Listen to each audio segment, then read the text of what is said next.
Hello, everyone, and thanks for joining us for this week's interactive webinar. Today, we have guests from Zenreach. We have Willy Green, Vice President of Enterprise Sales, and Danny Strazulo, Director of Sales and Strategic Partnerships. And they're here to, talk all about Zenreach and how you can help your retail clients prosper in an e-commerce world. So with that, Danny, if you want to take the presentation over. Of course. Thank you so much for that intro. As Cam said, my name is Daniel Strazulo, and I am the Director of Sales and Partnerships. I've actually been lucky enough to work with the great people of Vendasta for a little over 2 years now, which is one reason I'm super excited to be on this call with you guys. Another reason I'm very excited is, as Cam mentioned, we have a special guest. And I'm going to let Willy introduce himself a little more, but this is William Green. He's a Vice President of Enterprise Sales at Zenreach and has about a decade plus background in the digital space. Yeah, thank you, Danny. Carbon dating me just a little bit. But again, my name is Willy Green. You guys can all call me Willy. Been with Zenreach for almost 2 years now, Vice President Enterprise Sales. Really, my focus is establishing direct partnerships with some large advertisers from the retail and food and beverage space, but also responsible for some of our larger agency partners within the channel.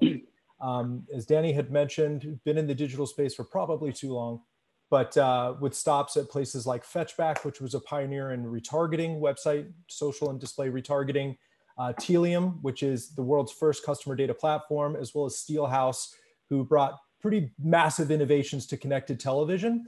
And I joined Zenreach specifically for one reason and one reason only. I saw it filling a massive gap that existed in the space. How do we tie online ad exposure to offline action? People actually visiting a brick and mortar retail location.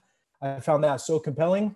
I decided to walk into my previous company's office and say, found something really cool. I'm moving back to Arizona. I'm joining Zenreach. So the rest is history. The pandemic's made it fun, but we're doing quite well this year. So I'm excited to tell you a little bit about what we're doing. Oh. Danny, I think you're muted. Sorry about that. Thank you so much for that intro, Willy. So quick agenda here, what we're going to go over. We're going to do a quick Zenreach Engage review. Going to go briefly through the evolution of Zenreach. Go a little into the most important thing on this call, right? Why should you care? Right? This isn't all about Zenreach. It's about you guys, right? We're going to go through the challenge a lot of marketers are seeing today in the digital world, and then dive into the Zenreach solution, tell you our ask, and want to make sure we leave some time for Q&A. Awesome. So, Zenreach has actually been in the Vendasta marketplace for about the last 3 years. But when we first partnered with Vendasta, we actually only sold one product at that time, which was Zenreach Engage.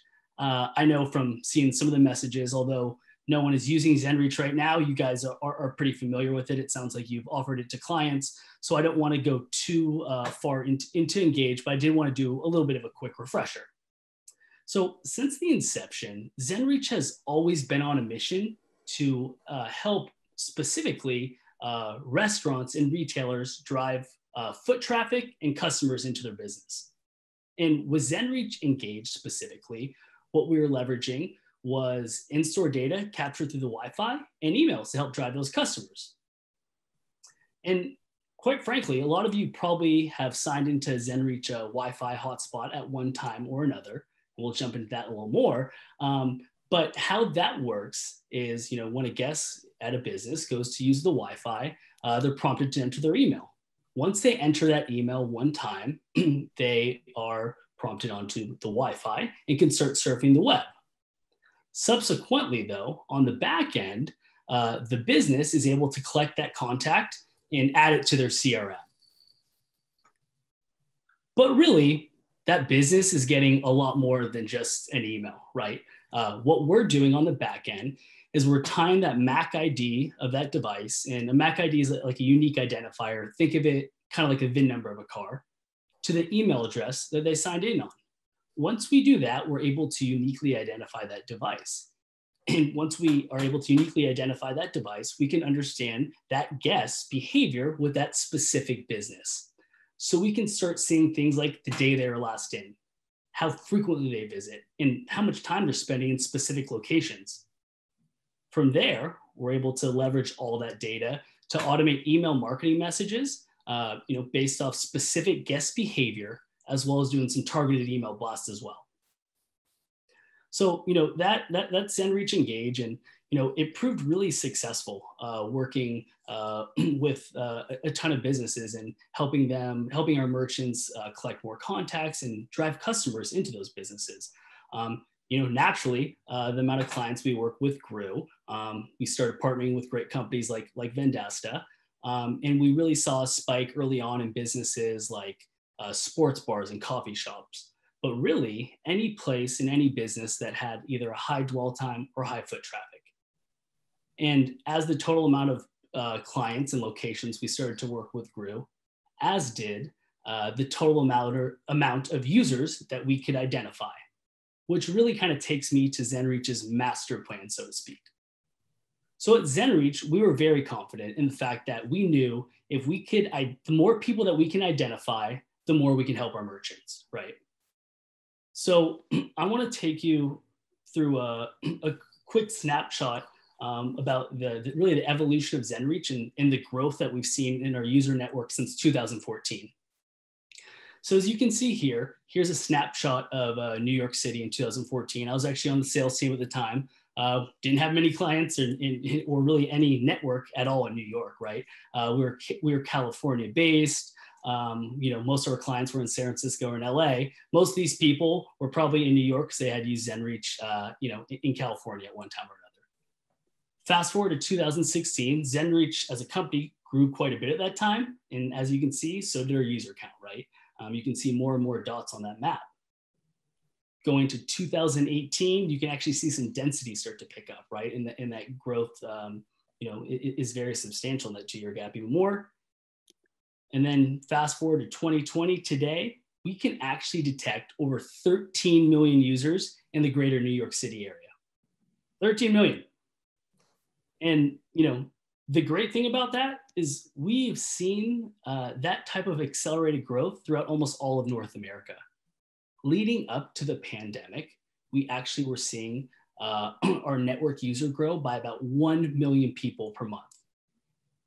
And really to put that in perspective for you all is that means at Zenreach, if a business is using Zenreach, we can detect 1 in every 6 people in their storefront. I'm going to say that again, because I know it sounds bold and almost unbelievable. Right now, we can detect 1 in every 6 people in storefronts. That's about 15% of the people in your business. We know who they are. We know their identity. We know where they've been. So, this has really always been the master plan or the vision of Zenreach. It has never been to build an email marketing company or, provide guest Wi-Fi. Rather, it's been to build a technology that is a true game changer for brick and mortar businesses. And that's where we are today.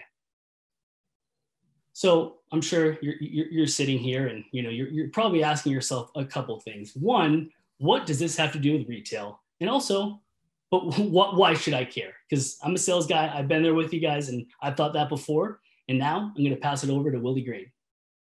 Thanks, Danny. Great review of Zenreach Engage. We'll take a minute just on this slide and level set with everyone. We decided to take a little bit of a different approach, I imagine, to previous webinars.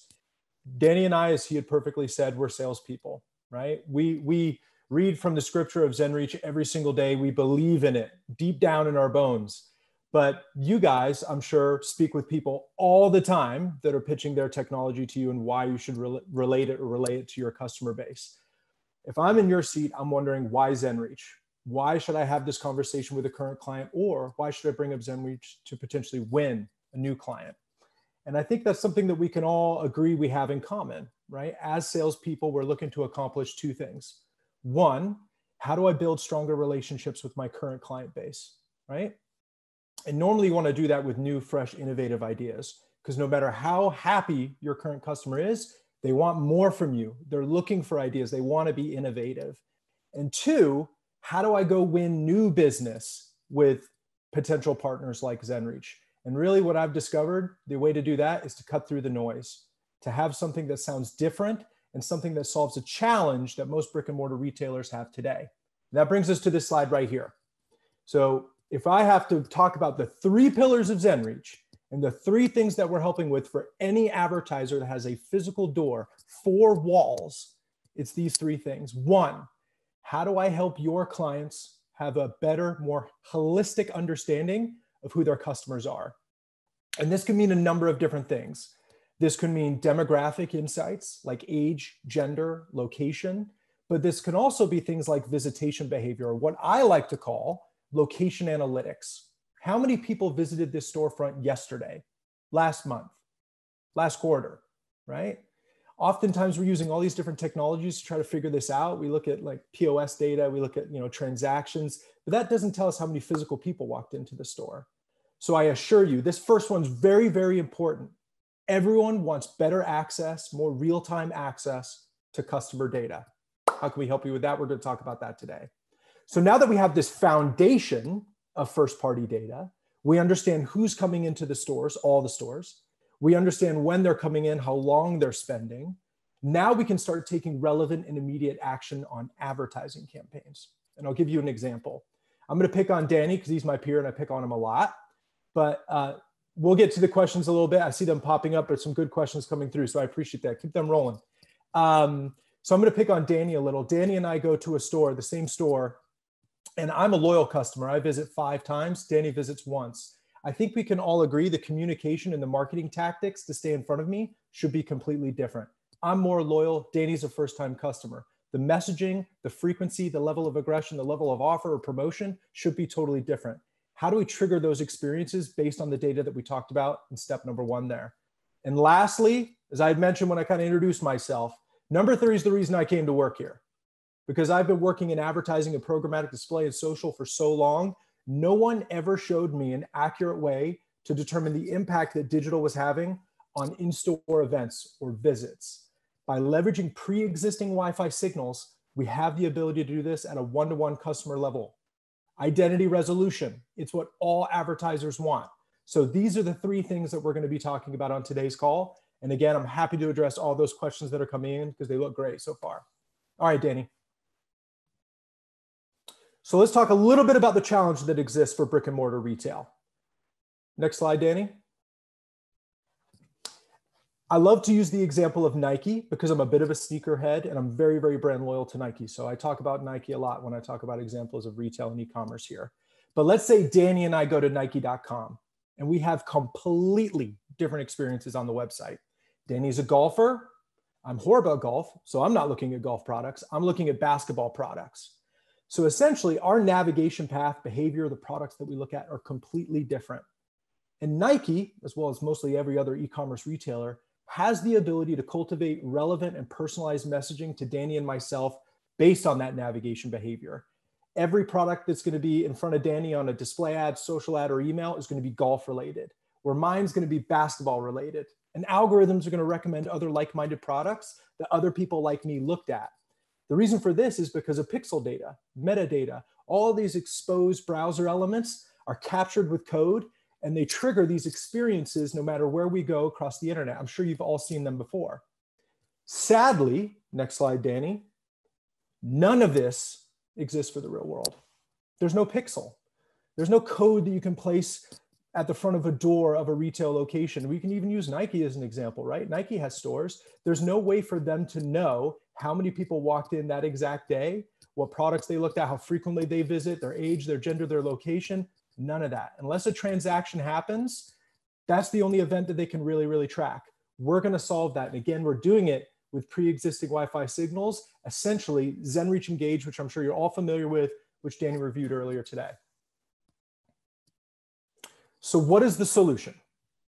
The solution to be a smarter, more disciplined marketer, if we're thinking of your clients and kind of their world and the seat that they sit in, is they have to understand the customer better. 5 years ago, I used to go to a ton of marketing conferences, and there was one relatively consistent thing that was talked about 5 years ago: big data, big data, big data. Everyone wanted to talk about big data. Everyone had access on big data. That's not cool anymore. What's cool now is quality data, actionable data, real-time data. These are the buzzwords you hear about. I'm sorry that I'm kind of fitting that trend and I'm bringing up buzzwords, but I assure you, these are the things that your customers want to hear about. So as it stands today, if you're a brick and mortar retailer or even a food and beverage restaurateur, you're leveraging this kind of like Frankenstein technology stack of trying to understand who your customers are. Door counters, which I think we can all agree are incredibly inaccurate, right? The example I used to Danny and Brendan when we were preparing for this is my nephew, Jack. Jack has a Butterfinger. He's going to run by that door 6 or 7 times. And guess what? He's counted as 6 or 7 individual customers. They're inaccurate. There's no way to show unique visits. It's just, did a warm body walk by that door? POS, obviously, but if someone transacts with cash, rarely do we do that nowadays, but let's say we do, that transaction never occurred to that individual. It's simply a monetary exchange of value, but we can't tie it to a person. Loyalty programs, which we've all heard about, likely we all use today. I pick on myself a little bit here. I've had the Starbucks app for 3 years and I've never used it once. So to Starbucks, I look like I'm of no value. I never go to any Starbucks when, quite frankly, me and my wife probably go 3 to 4 times a week. Don't ask me why I don't use the app. I don't know. I just don't use it. But what we can do is essentially fill that gap of all these behaviors that happen prior to someone downloading a loyalty program or a loyalty app, right? Location-based measurement tools, we'll talk a lot about this in a little bit, but these have existed for a while. And normally what they're going to leverage is the triangulation of satellites, which can be riddled with false positives. And we'll explain that a little bit more. And lastly, online engagement. We talked about Nike, right? We talked about the example of Danny being the golfer, me being the basketball player. That's existed. We all know that. But how can we bring this type of insight, this type of deterministic data to in-store? Next slide, Danny. And the way we do that is by integrating a pre-existing Wi-Fi signals that are likely already in place at the vast majority. I would say 95% of your clients that are in your book of business have Wi-Fi at their brick and mortar locations. I almost guarantee it because it's 2020. We need it, right? A lot of systems that we use like POS rely on Wi-Fi based data. So what we allow your clients to do is have identity resolution. We're collecting these emails. These are identities and we're tying it to that unique device ID. That way we know every single time Danny revisits that business and we're updating his visitor scoring model. Danny is super value to ABC store when he visits 50 times. How do we track that? That way when he becomes that VIP, the communication is now more relevant based on that value. The best part is your client. Your client gets to determine what that value is based on their own internal nomenclature. Demographic insights, incredibly important. Think about a client that you have right now. And if you were able to tell them in the last 90 days, what percentage of their customer base was female, what percentage was male, what percentage was millennials, everyone's trying to get younger, right? You're going to hear that a lot from advertisers. How do I target a younger audience? Oftentimes it's social, but how do I know it's working with a technology like Zenreach? Behavioral segmentation and visitation value. I think we talked about that a little bit already, a little bit too much maybe thus far, but how do we leverage these events in order to cultivate more relevant messaging? Because relevancy matters. No one wants to be spoken to in the masses, broad strokes. I want to be recognized as an individual. I think we can all agree there. And then lastly, accurate attribution on influence foot traffic. This is huge.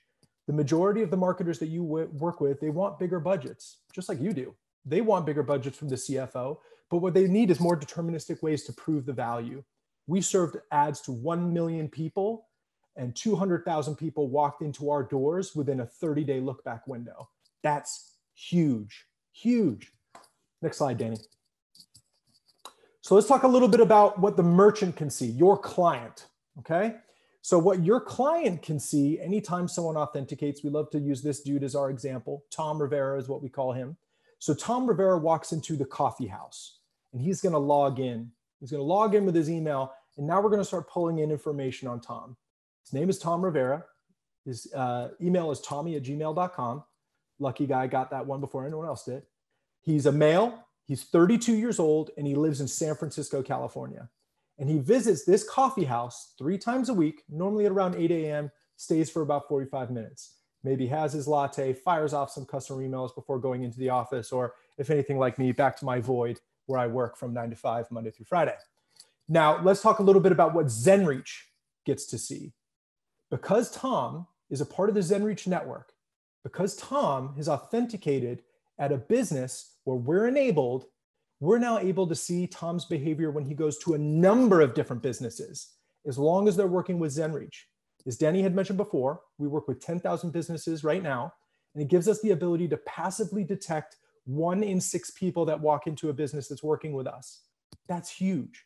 Tom doesn't even need to authenticate, doesn't even need to log into Wi-Fi at these other businesses. We see that behavior.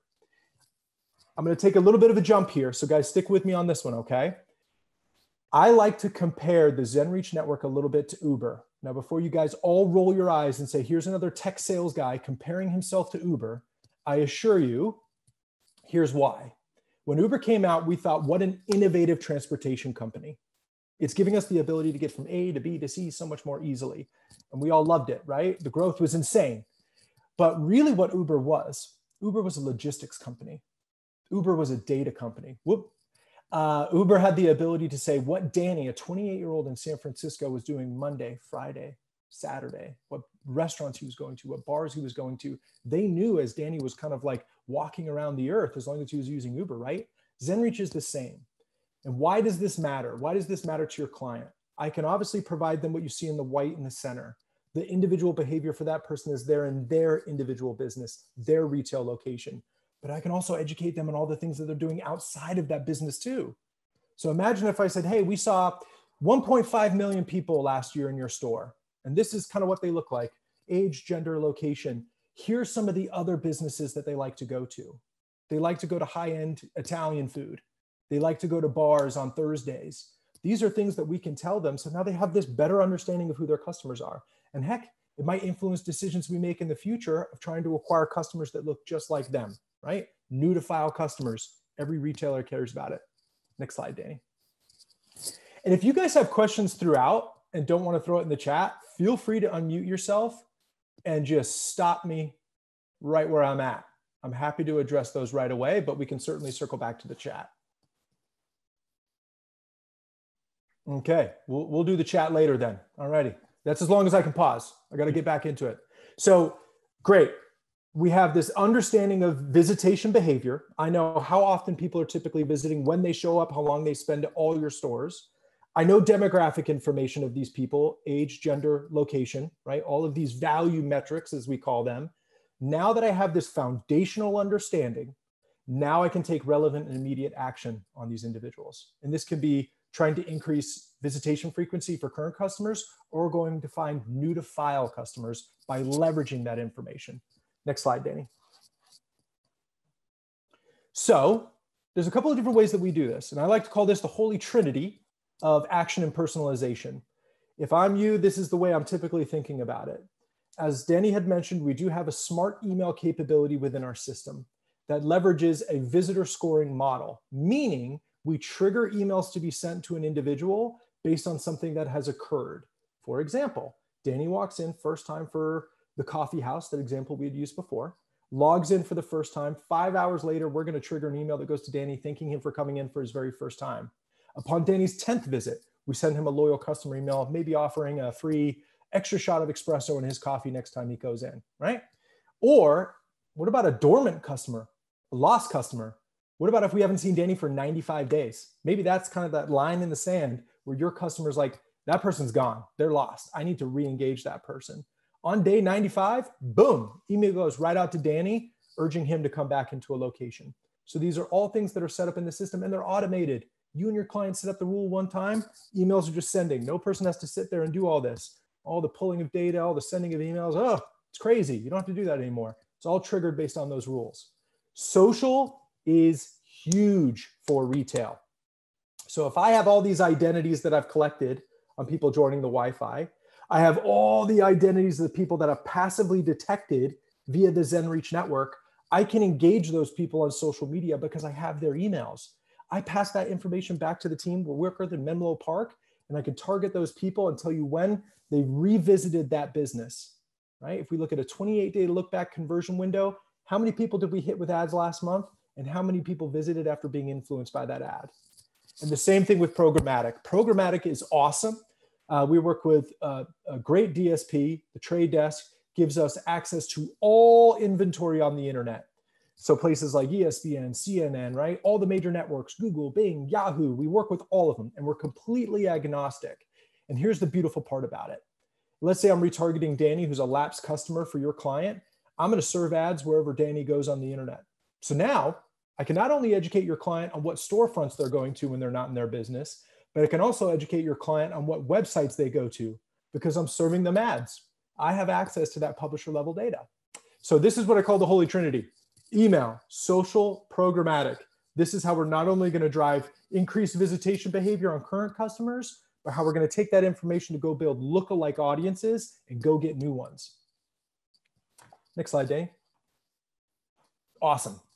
So we're going to talk a little bit about the Zenreach network here too, because this is an important tactic. If I have 47 million people that I can see what their behavior is, I can start categorizing their behavior based on the businesses that they go into. And also I leverage data based on kind of their demographic information, right? So maybe you have a client, it's a pizza shop. We'll just use that as an example because it's dead center, is the biggest one right in front of my face. You got a client that's got a 50 location pizza business and they want to go after other pizza enthusiasts.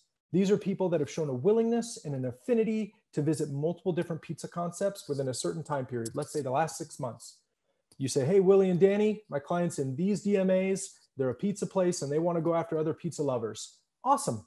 We'll pull the network, we'll look at those DMAs and we'll target people that love pizza. But we can do that with fine dining, with retail, millennials, baby boomers, you name it, household income. We can target all of these people within our network. And the best part is, once we serve them an ad and they visit that business, again, we don't need them to log in. We have all that information. So not only can I serve the ad, the match rates are incredibly high, but also I can attribute whether or not you deserve any merit for that campaign. Did you drive that person into the business, into the restaurant, or into the storefront? Next slide, Danny. So we talked a lot about strategies and tactics, right? So we can do new customer acquisition, which we all know lookalike is the best. If I have an understanding of half of the customers and what they look like and what their behaviors are, I want to go find people that look just like this. So I build a seed audience. I pass that to a Facebook or a programmatic DSP partner and say, hey, go find me people that look just like this in this area. We want to track their performance. We can target people within the Zenreach network. We can do that based on DMA, again, gender, age, household income. We can do it based on what affinities or businesses they visit. We can retarget customers to increase visit frequency, or reacquire those lost customers based on when your client defines when they're lost. And remember, Zenreach Engage allows us the ability to help them define a lost customer. Maybe they don't even know. They have no idea what a lost customer is. Zenreach data can help you do that. And that's really fun when you get to have those conversations with your client. So now that we're understanding what the tactic is, we move down to channel, Facebook, Instagram, display, even connected television. We can even target people on full episodic CTV if there's interest there. And what kind of capabilities do we have as far as attribution? What I like to call revenue events. I can target one audience and I can report on whether or not they go to a website, if they convert on a website, if they visit the business. I can essentially tie all of this information together and show the true value that you're bringing as a partner. One campaign, one audience, one budget. Here are all the success events that we're driving for you as a partner of Vendasta. So that's absolutely huge. And I'll tell you why. In 2020, efficiency is the name of the game. Budgets are razor thin in comparison to 2019, right? I think we all know that. I think we've all experienced that with our clients. So if you're able to take what they're spending on social, and likely they're already probably measuring the success on clicks, right? Maybe likes, maybe shares, maybe website visits. You can say, yeah, I can do all that. But I can also tell you with that exact same budget, how many people are doing all those things, but also the people that are going into your stores or your restaurants. So much better use of their budget. Next slide, Danny. And lastly, measurement and attribution, right? We've found ourselves at the third pillar of the holy trinity of Zenreach, if you will. Next slide. As I had mentioned before, this is kind of how it exists today, right? One campaign, say on social, targeting people on multiple devices. We can attribute very easily based on pixel data online consumers and when people go there, but we don't have that ability with offline consumers. Next slide, Danny. Now, we talked a little bit about location-based measurement and attribution. Location-based measurement tools that have existed for a while. I've actually used some in my career at previous companies. What they're going to leverage is triangulation of satellites, right? And normally that's going to give you a very large circumference around your client's shop, let's say. So if Danny is in his Prius going 85 miles an hour, and even for the blink of a second, he's outside of that business just for one fraction of a second, guess what? He's being counted as an in-store customer. That's inaccurate. That's a false positive. That's what you call directional data. We leverage a two-step authentication to determine if someone is inside that business. One, signal strength. We have to have really strong connection from this device in my pocket to the router or access point that's kind of up in the roof, right? I need to know that person is very, very close. And two is dwell time. Someone has to have very strong, unbroken signal strength for at least 3 minutes for us to determine they're inside that shop. So what we're essentially doing is eliminating all those false positives, eliminating all that 9,000% lift in foot traffic that I can promise you, because I've been there, is never fun to explain to a client. It is the worst because they would feel 9,000% lift in foot traffic, I assure you. So you want to provide accuracy. It's not just about the data. It's not just about the personalized targeting. It's about proving whether or not it works with reliable, accurate information. Next slide, Danny. And I think we can jump to the next one. Awesome. So again, efficiency, one campaign that can report on all these revenue events that are happening on a website, whether it's a reservation set, a gift card purchased, a pair of shoes purchased, whatever it may be. We can report on all those things. There are a lot of companies that can do that. But what we can also do is report on those in-store events, right? We use the example right there of location visits. And what happens when we take credit for that? Strong signal strength, 3 minutes of dwell time. If those two things didn't happen, guess what? They're not in the store and we don't get any credit. So we set the bar pretty high for ourselves. Next slide, Danny. So when you find yourself in a situation where someone might have a little bit of interest in Zenreach, I love to say focus on what matters, right? Clicks, likes, shares, the traditional way that we've done this for so long doesn't matter. Because Danny, an advertiser, can't walk into a bank and say, hey, I got 50,000 clicks last month, or a bank, excuse me. And the bank's gonna be like, so what, right? You don't get revenue from clicks. Quite frankly, it's the opposite, right? What matters is these events of people actually making purchases. If someone goes into a store, not only is the likelihood of them purchasing gonna be higher because they can feel the product, touch the product, but also their average order value is higher, right? I don't know if any of you guys have ever gone to Lululemon, but anytime me and my wife are in line at Lululemon, we're always grabbing the little things that are right by the register, right? So average order values are higher, conversion rates are higher, all these things matter. Driving someone into a store is gonna have a massive impact on bottom line revenue for your clients. So these are real-time customer sightings, right? We know these identities, the 15% we already recognize when they walk into business. High indexing channels and tactics. We're only gonna invest budget where we're seeing performance. So if I'm doing retargeting, lookalike on social and display, we get one budget to work with, guess what? We're gonna tell you, hey, it really makes sense for us to focus on millennial women in Southern California on social, but for display, we're gonna focus on men, boomers in this area, and here's why. The customer acquisition cost is really low. That's what your customer cares about, and that's how you scale budgets. Prove performance, phased approach, build on that. Best performing creative, we wanna cultivate a relationship of testing and optimization with you. We want that. So let's run 2 different ads. And let me tell you what drives better performance.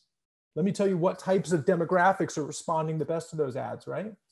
Highest converting audience categories. We talked about the Zenreach network, how we can target those people where we know what their behavior is. Remember, we're just like Uber, kind of. We're a logistics company. Might be a little bit of a stretch. Don't hold me to that. I can't wait to read the comments on that one.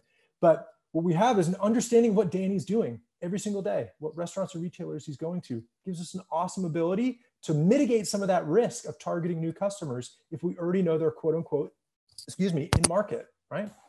And then lastly, walkthroughs versus online engagement. We can do the online engagement, everyone can. How you're gonna absolutely change the game from them and challenge these preconceived notions is based on in-store customer data. And so just to tie a bow on everything, because I know I've been on a bit of a soapbox and I can't wait to dig into these questions within the chat. Know the customer.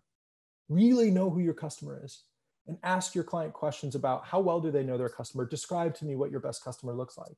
How often are they visiting your store, right? What percentage is male, female? What's the highest indexing age range that you have? And if they have a hard time answering those questions, you got a pretty compelling thing that you can talk about with them.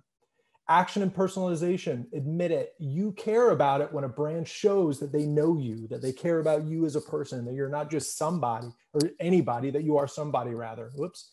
But, and then of course, measurement and attribution. We're in sales. We could admit we all want to scale budgets. We all want stickier relationships with our customers. We do that with better data, reliable data that they can count on. And here's our ask. Might be a little bit different than what you're used to.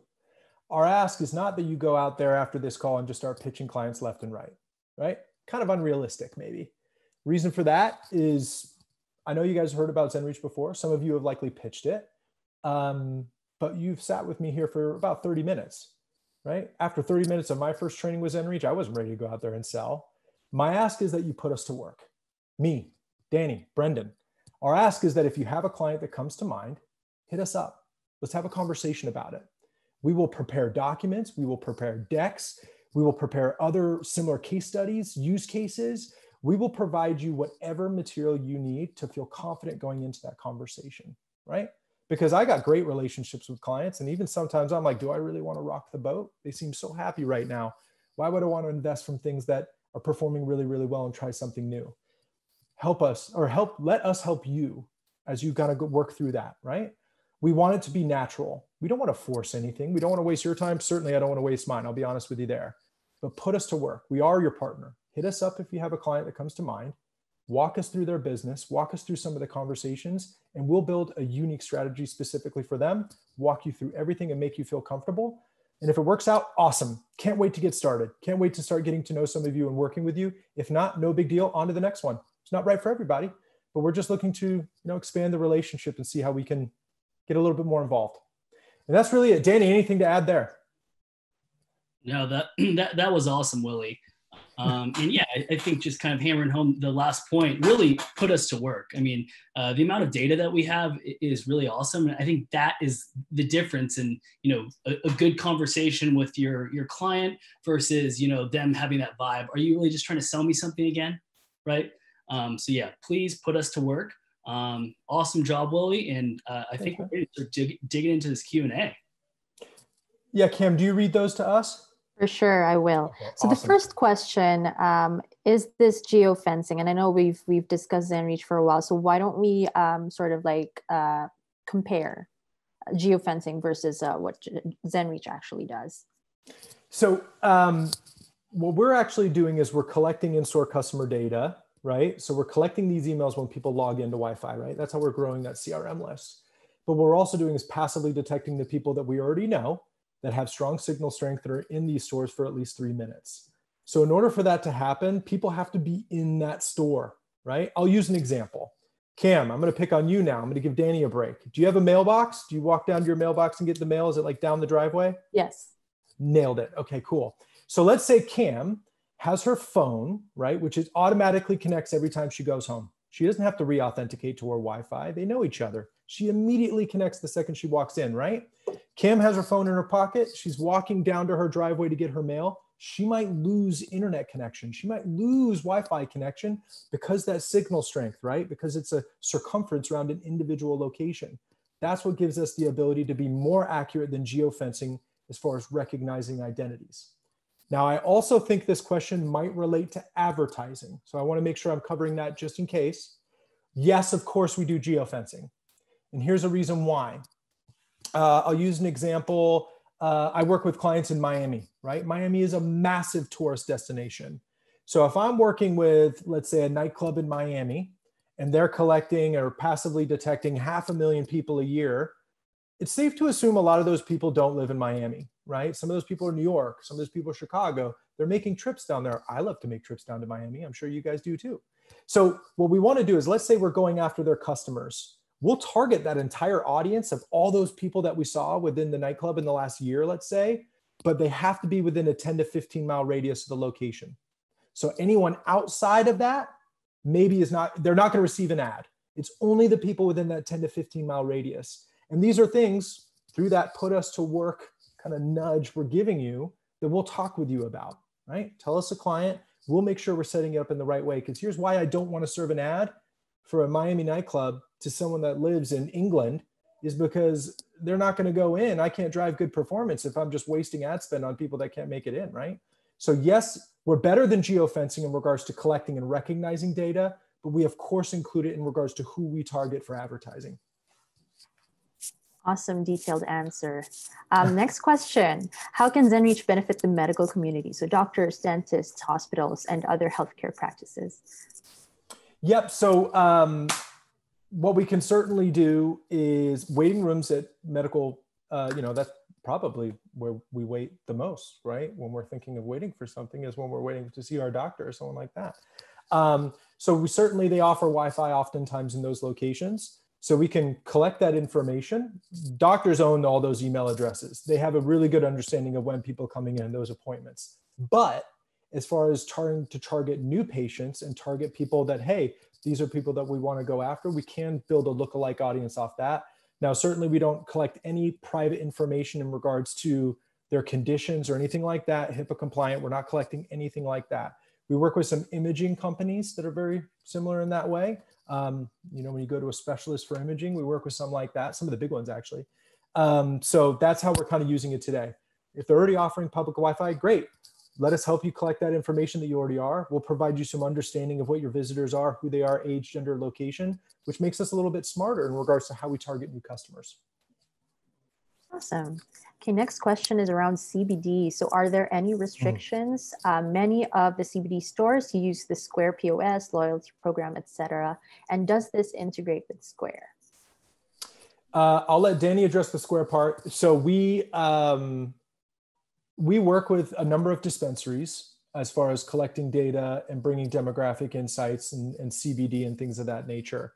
I believe CBD has a little bit more flexibility as far as advertising when compared to cannabis. Cannabis, you can't do social. Cannabis, you can't do traditional programmatic display. Normally, there's networks like Mantis that allow you to do cannabis targeting and cannabis-like ads. But CBD, I believe, is a little bit more flexible, obviously, because it's a little bit different. So yes, if your client has a CBD store or a dispensary, we can absolutely collect data and provide all those wonderful insights that we talked about, the location analytics. But in regards to, I'll have to have a better understanding of what their business fully is before I can tell you what we can do from an advertising front. So that might be a good one where someone could follow up with me directly. We'll make sure you have my email. Shoot me some follow-up questions on that one. I want to make sure I'm giving you the answer you're looking for.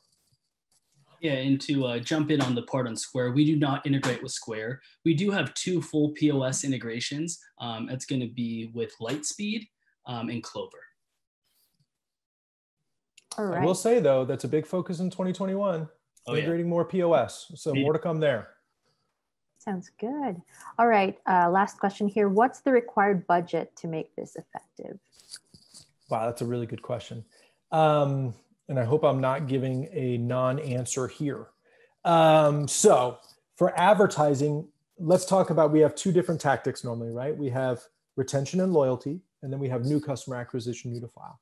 So retention and loyalty, the budget is based on the audience size. For example, let's say we've been working with a client of yours for 3 months. And in 3 months, we've been able to collect and detect 50,000 people.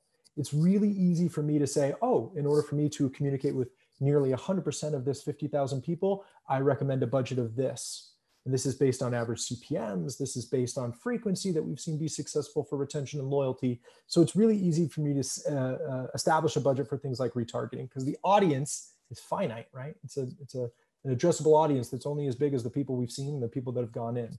For new customer acquisition, I mean, the sky's the limit, right? It's really big how, it really depends, on how big of a net that you want to cast. Normally, what we see being really effective, and this is based on impression share, and this is based on us running hundreds upon hundreds of retail and food and beverage campaigns, is normally we want to target at least around $1,000 to $2,000 a month per location for new customer acquisition that they're truly going to feel.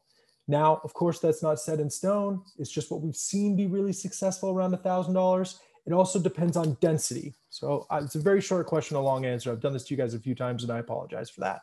But let me give you this example. A client of mine is Some Burros. Some Burros is a Phoenix-based Mexican restaurant, QSR, delicious. If you guys are over in town, highly recommend it. But they have 12 locations And those locations are all pretty close to one another: Scottsdale, Tempe, Chandler, Gilbert, Phoenix, Uptown. So we don't necessarily have to, we can have a budget that's a little bit smaller because we're hitting up this specific DMA with ads. So it really depends on the number of locations, the density within a specific DMA. So this is what I was afraid of, kind of a non-answer. It would be a little bit helpful for me to have a better understanding of what you're thinking as far as the client, kind of what their vertical is, how many locations, where they're at, and I can provide you a recommendation on a budget that I think would be most impactful. But normally you want to think about $1,000 a month for new customer acquisition.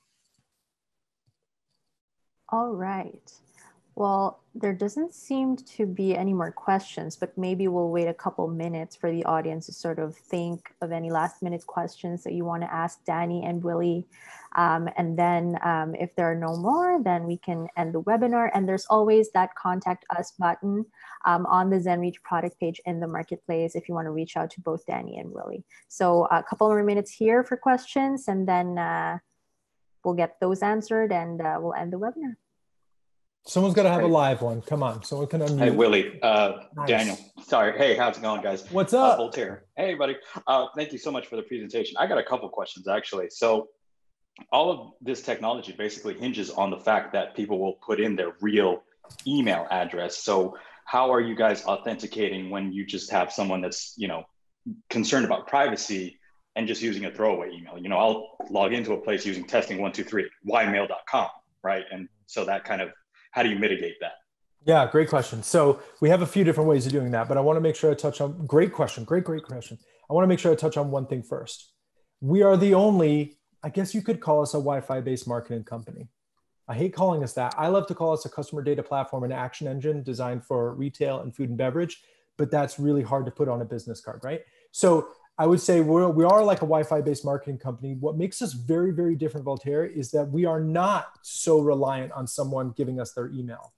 Don't forget about that 1 in 6 detection that we have of people that don't.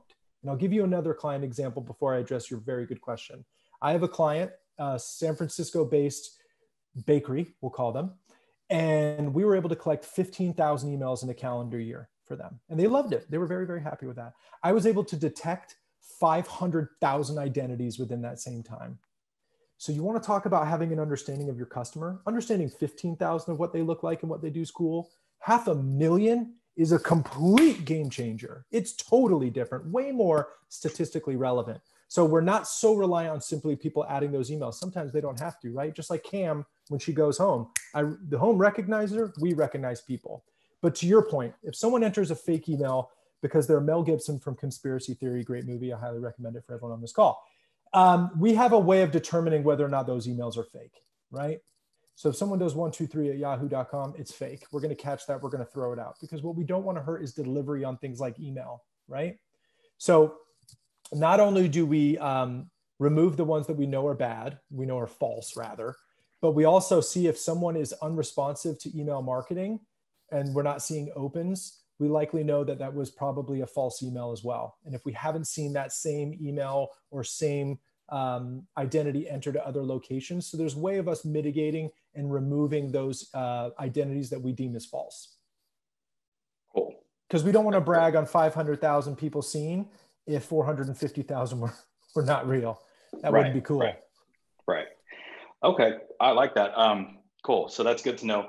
My next question, I got a bunch, sorry. No, my next question is, how have you seen, obviously you've probably seen a change in behavior ever since the pandemic hit. So I'm based out of LA and recently the restaurants have started opening up. So how are you addressing the whole new normal of, we don't want people to congregate here? Because Starbucks obviously took out all their chairs. So that whole thing is gone. You know, obviously dentist, doctor's office, okay, I get that. But for the restaurant, for the coffee shop that really does not have a way to keep the customer there long enough for them to log into Wi-Fi. Right. A couple of different ways. So although the strong signal strength and required dwell time of 3 minutes is what our standard is, we work with you to determine whether or not we need to adjust those. Normally signal strength, we pretty much keep, and we determine signal strength based on hours of operation. And so if the store is closed, we know everyone is outside the business at that time. So it gives us an understanding of where to set that kind of gauge as far as signal strength requirement. But dwell time we can adjust. And I'll give you an example. I have a coffee brand that I work with that's nationwide, and they just rolled out a online order initiative to kind of meet this challenge that they've been met with, right? Order ahead, you just go up, grab your drink, and you're good to go. We've probably all seen that at Starbucks, right? They had that little thing on the side where you just grab it, and you thought people were stealing coffee for a couple months, and then we realized, oh, it's order ahead. But essentially what we did was we altered the requirement of dwell time to be 1 minute, right? We have a lot of QSRs that have drive-through, right? The national average for drive-through is 4 minutes. But if someone's like really quick and they're slow and someone's going in within 30 seconds, a minute, right? We want to make sure that we're kind of tracking that and we're getting full credit for not only the advertising we're running, but also accurate measurement based on people there. So we can adjust that. But I think there's a greater question in there if I could dig a little bit deeper into your question. We have capacity requirements that a lot of restaurateurs have to abide by right now, right? 25% capacity. I'm selling out every single seat I have. I can't fit any more people in. Well, cool. If you're a current client of Zenreach and I have all this customer data, awesome. Are you on Uber Eats? Are you on Postmates? Are you on DoorDash? Do those people know? Do your clients know that you're on these delivery apps? Because if I can't go to my favorite restaurant, because every time I keep going, they're like, we're at capacity, go home, right? I still want that food. So maybe if I knew that they do delivery, I could be educated on that. Pickup, delivery, all these things. How do you let your customers know that? If I got 500,000 identities of your customers, I can let them know that you're on delivery. And I can track those deliveries, right? Because someone gets hit with an ad, they click, they go to the website, online order. I can track all that. So now I'm tracking not only the people that I'm driving into the 25% capacity, I'm also tracking the pickup orders because I can see those people when they go pick up their order, but I'm also now tracking the online orders. So this is, it's that efficiency, right? One budget where I can report on all of these things. In-store or in-restaurant isn't as relevant as it was before. Online ordering and pickup is. I can still track those. Nice. You got another one for me? Yeah, last two. Okay. Real quick, USA only, or is it worldwide? Worldwide. Nice. Okay, cool. And then the last question I have is just kind of walking me through the entire activation process. Obviously, we're all white labelers here. So is it like my agency in partnership with Zenreach, or what happens after I activate the product, basically? Yeah, I'll take this one. Good question. There you go. When you activated it, we would assign you with a sales rep like Willy, right? And from there, all we really do is get third-party advertiser access from the end user. So we'll be launching the ads on our end, and then we kind of work together from the creative process and strategy to build the ad and launch it on our end. So it's a very collaborative process where I know a lot of you guys white labelers already have a process down, already have creative and stuff like that ready, and like to be really involved. And we really do a good job of working with you so you can remain heavily involved. Cool. And then a little bit. Oh, sorry. I was going to say, does the end user have to put in any special equipment, or is it just all through cloud-based stuff? Good question. So potentially, right? There is a scenario where they have an access point or wireless router, right, that we can integrate with. If they don't, we're able to send you one, and it's a very easy plug and play scenario. At a significant discount too. Yeah. Whereas we could literally give them pretty much 66% off of what these access points or routers cost if they were to buy them elsewhere. Awesome. Thank you. Great questions, both here. Thanks. We have a couple more in the chat here. So what price range is reasonable to charge our clients if we are providing done-for-you services through the Zenreach platform? So totally hands-off. So this is more like a management fee if I'm getting that right, Michael. Yeah. Danny, why don't I let you field that one? Yeah, I'll jump in here. I think the biggest thing with this question, and what I've told resellers specifically through Vendasta before, is you want these people coming back, right? I think that's the biggest thing. So obviously you want to be able to, charge a fee for your service and whatnot. But you don't want to be, throwing an additional, say, like $1,000 on top of this package, because then the ROI numbers aren't going to quite make sense, right? So, I like to kind of keep it obviously case by case.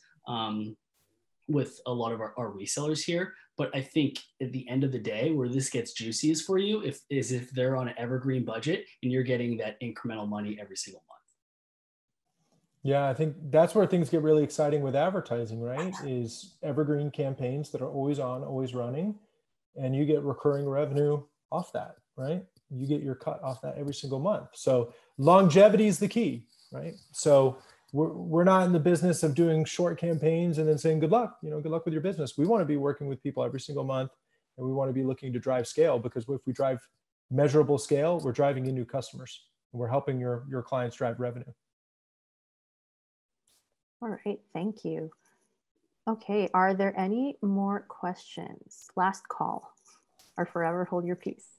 I'm kidding. I have a question. Contact us. Okay, go ahead, Walt. I came a little bit late. I apologize. I was on a different webinar. Are the ads delivered to these customers coming in and out of these restaurants via email, or is it coming in as an ad when they're searching on the internet? How are these ads being delivered? I'm assuming that the restaurant's putting something out. We're having a special Friday night, or we have a Tuesday taco day, or how are these ads getting delivered to the end users? And do they need to have their own autoresponder set up and they're driving everything through that? How's all that work? I apologize for coming in a little late, but. You're good. You're good. Thanks for the question, Walt. So I think there's a slide that speaks to it really, really well. The three channels I would say are absolutely most common for us, Walt, are email. Oh, Danny's going to go back to it. Even better. So I hope no one gets nauseous with how quickly we just did all that. But Walt, if you look on your left, email, and email is automated based on rules that you and your client set up. So for example, first time customer, five plus customer, 10 plus customer, haven't seen them in 60 days. These are emails where they build the copy, the imagery, what they want to say. And upon that first visit, 5 hours later, email is sent out. If we haven't seen Danny in 90 days, email is sent out. So no one really has to do this manual process of building lists. You just set up what the message is and when you want to send it to who, and it goes right out of the system. And here's the best part, Walt. If I send you an email because you're a 90-day lapsed customer, you open it and you go into that business within 7 days, guess who gets credit? You do. You get credit for implementing Zenreach and for putting together this marketing automation tool that's driving provable visits to the business. So we can report on whether or not not only are these emails, how many people did we reach with email? How many people opened them? How many people clicked? Everyone can do that. But what we can do is, did that email actually drive that person back into the business quickly? Social, we produce the ads too, by the way, just so, I don't know if we mentioned that, everyone. So if you are able to collect assets, brand guidelines, logo files for your client, we will build the ads and we will send them to you for approval. So it gives you an opportunity. You don't have to tell them that, right? White label, we follow whatever workflow governance works best for you. So you send us that information, we build it, we send it to you for approvals, done, right? So this, normally we want to run at least 2 ads depending upon the tactic, so we can kind of A/B test and see what's driving best performance. And best practice, Walt, probably going a little bit too far on this response, but we normally want to look at refreshing ads every 4 to 6 weeks because ad fatigue is real. I don't know if you've all seen those Peyton Manning ads for whatever insurance company during the football season. They get pretty annoying because we just see them so often. So we want to make sure we're not having ad fatigue, that we're refreshing the imagery, the ask, holidays, seasonality, specials, to your point, doing things like that. And then programmatic, those are the ads that kind of hit you on CNN, ESPN, those other places. We absolutely have that capability too. Does that answer your question, Walt? Yeah, that goes right to the point. Now, are these different budget points for these 3 different levels? Like, is there like, if a restaurant wants to hit all 3 or just focus on 1 or 2, or is this like a bundle thing that I, as an agent, will present to a client, depending if on their budget? How would that work? Good question. I'll jump in with the bundle part, Willie, and then I'll let you kind of take the budgeting piece. Sure. Give you a little more color to Walt. So actually, in the Vendasta marketplace, the Zenreach Engage and Attract, which is the combo we talked about today, that starting price point is $1,500. What that comes with is Zenreach Engage, right? And it comes with the $1,500 of ad spend, which we're able to all put towards media, right? That's all going towards the ad product itself. So that's kind of the bundle, right? If you had a new client buying it, and that's usually the starting piece, right? That might be good for, say, a social prospecting campaign. But then if you wanted to say, then add some programmatic as well, in the marketplace, you can go ahead and activate another budget. So it's really going to be case by case, but you essentially pay a monthly, software fee, right? And then we establish budgets for each of these, when you wanted to do some campaign runs with clients. Yeah, and the only thing I'd add to that, Walt, is, again, I might be a broken record at this point, so I apologize, salespeople, but if you have a client in mind, let's chat about it, because we will walk through what we've seen be successful. We've worked with so many retailers and so many restaurateurs that we have a pretty good recipe for success. So if you say it's a 20 location restaurant business, this is what we've discussed thus far, this is what their priorities are in 2021, let's build a program. Let us build a custom recommendation, and we're going to review it with you. You give us feedback, we make edits if you got them, but we walk you through everything that way you feel comfortable delivering it to your client. So budgets are really based on tactic, goal, whether they're looking to get into new customers, keep customers, it's really dependent upon what they're looking to accomplish. So this is very customizable, which makes it super exciting. Okay, thank you. Yeah, for sure. Thanks, Walt. Yeah. And that's all the time we have for today. If you have any questions, Daniel just put his email address in the chat.